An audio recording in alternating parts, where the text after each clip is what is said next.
As I said when I spoke with the media after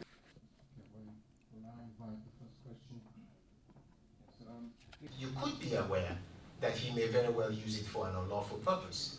Does that? This final decision affirms Taylor's criminal responsibility for grave crimes, which caused untold suffering to many thousands, if not tens of thousands, of victims in Sierra Leone.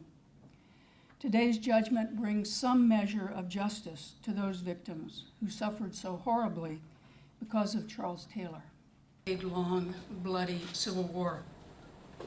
This final decision affirmed. The appeals chamber today confirmed what the trial chamber made clear, that heads of state will be held to account for war crimes and other international crimes.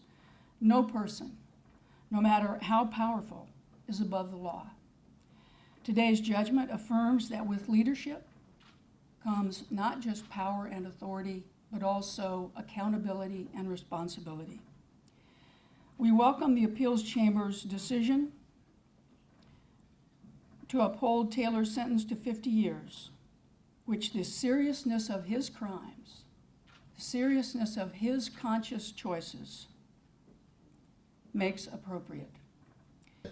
6 years hence of trial, there is still no evidence to support equals to a group that is known to commit criminal acts. The law is a bit more technical. Today is a very disappointing day for us. We are profoundly disappointed at the judgment. And that disappointment stems from many different sources. We approached today with a guarded optimism.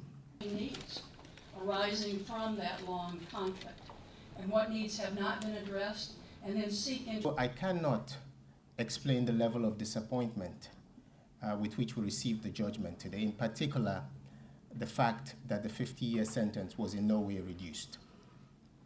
What we now have as a consequence of this judgment in the landscape of international criminal law is an entirely chaotic jurisprudence.